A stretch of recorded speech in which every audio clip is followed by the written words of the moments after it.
In the very heart of the Vatican, a chilling secret hides in plain sight.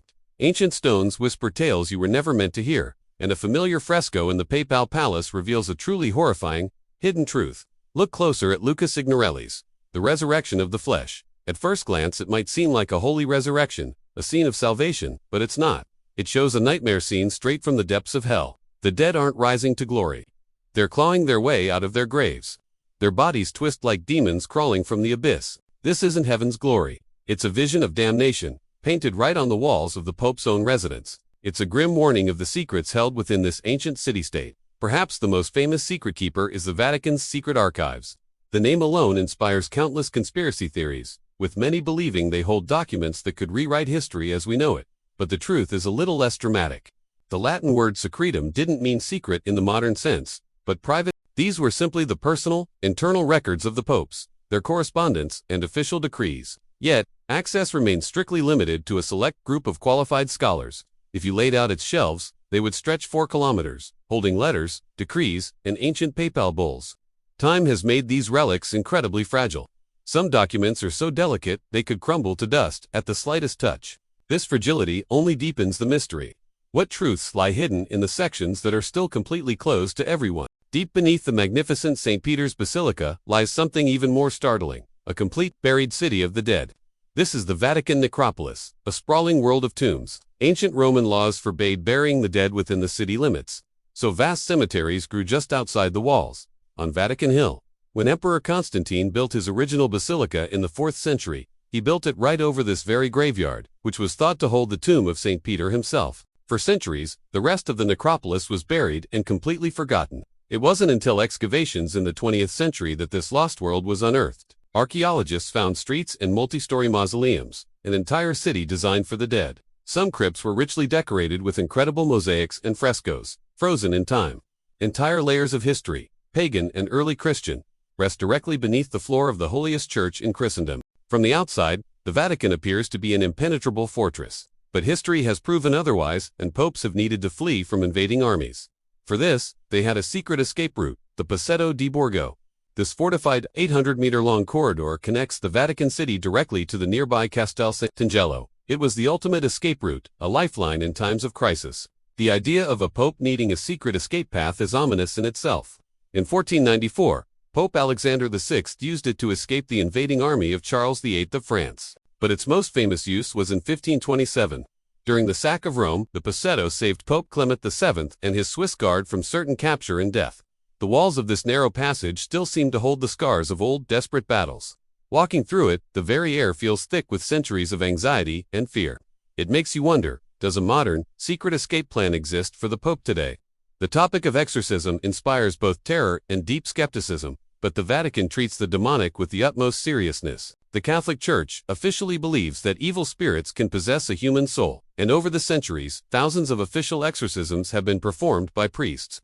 To prevent misdiagnosis, the Vatican even published a formal guide to help distinguish true demonic possession from severe psychological illness. But a dark side exists when fanatics or the misguided abuse this right. This creates a dangerous and often tragic intersection between faith and mental health, where deeply troubled individuals might be denied the medical help they truly need. The Vatican also holds one of the world's greatest art collections. Priceless masterpieces from every era of Western history fill the city's vast museums.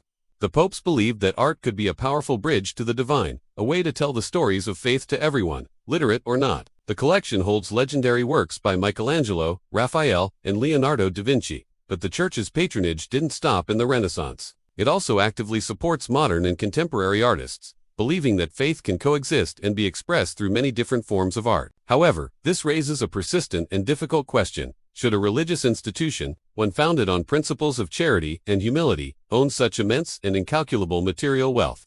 That question leads us to the Vatican's unique economy. The city-state must manage its own finances, with money flowing in from tourism, worldwide donations known as Peter's Pence, and vast global investments. Historically, its financial dealings have been notoriously secretive. This lack of transparency has fueled rumors and led to major banking scandals that have shaken the Church. In recent years, demands for more financial transparency have grown louder, both from within and outside the Church. Many faithful donors believe their money goes directly to charity and missionary work. But how the Vatican truly manages and uses its vast wealth remains, for many, one of its biggest and most controversial secrets. The legacy of the Crusades is another dark chapter. These were more than just simple military campaigns. They were holy wars initiated and sanctioned by the popes themselves. They promised spiritual rewards, the forgiveness of all sins, to those who would travel to the Holy Land and fight. Knights and commoners alike were led to believe that killing for Christ would secure their place in heaven. This raises a profound moral question that echoes through history.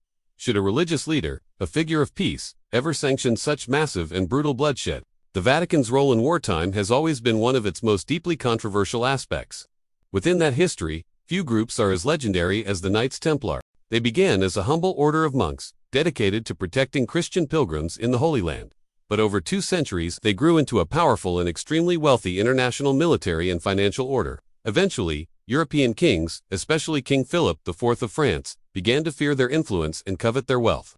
The king fabricated charges of heresy, blasphemy, and other shocking crimes against them. On a single day, in 1307, knights across France were arrested, brutally tortured into false confessions, and many were burned at the stake. Pope Clement V, under immense pressure from the king, eventually bowed and officially dissolved the order. But the legend of their immense, hidden treasure never died. And one of the most persistent rumors is that their lost fortune and their secrets ended up hidden away somewhere in the Vatican. Few artifacts are as debated as the Shroud of Turin. This long linen cloth bears the faint, haunting image of a crucified man. For millions of believers, this is the authentic burial shroud of Jesus Christ, bearing the miraculous imprint of his body. However, scientific tests, including radiocarbon dating in 1988, suggest it originates from the Middle Ages, making it a masterful, but man-made, artifact. Despite the science, the image's unique properties defy simple explanation. The Vatican itself navigates this controversy cautiously, officially referring to the shroud as an icon and refusing to confirm its absolute authenticity, allowing faith and mystery to coexist. Then there is the legend of the Holy Lance, or the Spear of Destiny. The problem is, several locations, including Vienna, Armenia, and the Vatican, claim to have the real spear. St. Peter's Basilica holds a fragment of a spear it claims is the one, but much like the shroud, the Vatican will not officially confirm if its spear is the true, original relic. It seems even the Vatican has its own ghost stories. According to some long-standing tales, the spirit of St. Peter himself still walks the ancient corridors of the basilica built over his tomb. His ghostly presence has allegedly been reported by guards, clergy, and visitors throughout the centuries. A benevolent apparition watching over his church, whether a true paranormal event or a product of intense faith. These stories show just how thin the line between organized religion and the supernatural can be. People have long spoken of the lost books of the Bible, apocryphal texts that were not included in the final canonical version we know today. Rumors have swirled for centuries that the Vatican hides these forbidden gospels in its secret archives. The contents, some claim, could completely shatter modern religious doctrine, perhaps revealing a different version of Jesus or his teachings. Most scholars dismiss this, explaining that these texts were simply deemed too unorthodox, unreliable, or inconsistent to be included in the official scripture by early church councils. But the idea of forbidden knowledge, of hidden truths being deliberately suppressed, remains a powerful and captivating one. Finally, the long history of the papacy is filled with power struggles that have had dark and bizarre consequences. The most grotesque event of all was the infamous Cadaver Synod of 897. In a shocking act of political revenge, Pope Stephen VI had the corpse of his predecessor, Pope Formosus, exhumed 9 months after his death. The dead pope's rotting body was dressed in papal vestments, propped up on a throne, and put on trial. A deacon was appointed to speak for the corpse. Unsurprisingly, the dead man was found guilty of all charges. His papacy was declared null, his fingers of blessing were cut off, and his body was thrown into the Tiber River. This grotesque act reveals the raw, brutal, and sometimes shockingly human history hidden behind the Vatican's sacred walls. The Vatican is a place of faith, but also a place of power, secrecy, and stories that continue to fascinate and disturb us to this day. Thanks for watching, and if you enjoyed this journey into the unknown, be sure to like, subscribe, and hit the notification bell for more deep dives into history's greatest mysteries.